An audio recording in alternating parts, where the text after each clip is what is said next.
High court ने पंचायत चुनावों को लेकर आरक्षण प्रक्रिया पर रोक लगा दी है। इसमें सरकार सोमवार को अपना जवाब दाखिल करेगी। कोर्ट का कहना है कि 2015 के आरक्षण प्रक्रिया का पालन नहीं किया गया। पंचायत चुनाव के मद्देनजर जिला पंचायत अध्यक्ष, सदस्य, ब्लॉक प्रमुख, क्षेत्र पंचायत सदस्य और ग्राम प्रधान के लिए आरक्षण सूची जारी की जा चुकी है। इसके मद्देनजर आपत्तियां भी मांगी गईं।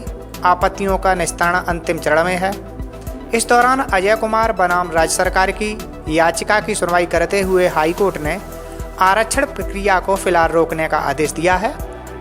इस संबंध में अपर मुख्य सचिव मनोज कुमार सिंह ने प्रदेश के सभी जिलाधिकारियों को पत्र भेजकर आरक्षण सूची को अंतिम रूप न देने के लिए कहा है। वहीं सपा के राष्ट्रीय महासचिव प्रोफेसर रामगोपाल यादव ने कहा कि जब कोई याचिकाकर्ता कोर्ट में अपनी याचिका दाखिल करता है तो कोर्ट उस पर सुनवाई करता है, क्योंकि कोर्ट एक तरफा फैसला नहीं कर सकता।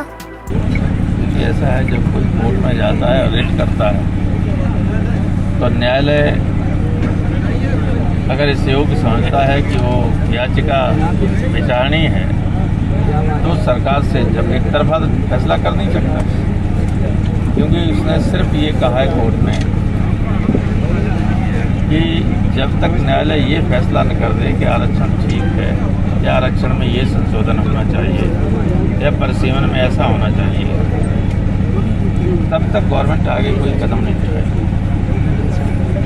और आपने देखा कि कल रिट हुई, एक दिन का टाइम दिया कोर्ट ने, 15 तारीख को दूसरी तारीख। इससे लगता ये है कि गवर्नमेंट का जो जवाब आज हो जाएगा, कल दाखिल हो जाएगा 15 को, सोमवार को, और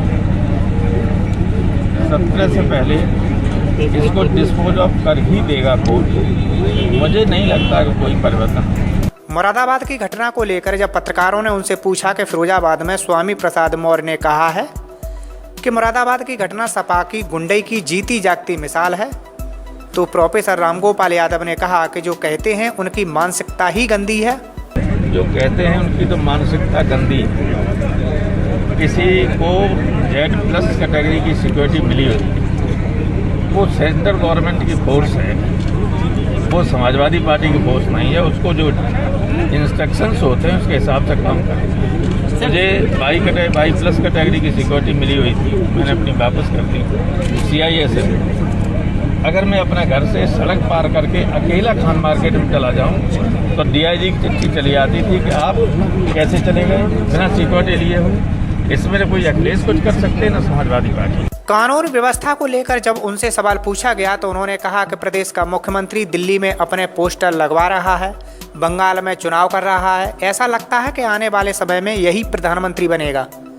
ममता बनर्जी के सवाल पर प्रोफेसर ने कहा कि भाजपा को दूसरों की चोट तो नौटंकी नजर आती है, लेकिन जनता इसका जवाब जरूर देगी। नाम की कोई प्रदेश में कोई चीज ही नहीं। हमारा मुख्यमंत्री दिल्ली में अपने बैनर लगवा रहा है जैसे वो आने वाला प्रधानमंत्री हो। कलकत्ता में भाषण कर रहा है और गोरखपुर में महिलाओं के हत्याएं हो रही हैं, बलात्कार हो रहा है। ममता बनर्जी को जो चोट लगी है, बीजेपी कह रही है ये नाटक है उनका। बीजेपी तो अपनी बात जो 100% नौटंकीकार है उसको सही मानते हैं और सबको नाटक समझते हैं। जनता बंगाल की इनको सबक सिखा देगी। अब ये बातें उन्होंने जसराना तहसील के गांव नसूपुर संजेती में चौधरी बलराम सिंह यादव की मूर्ति अनावरण के दौरान कही।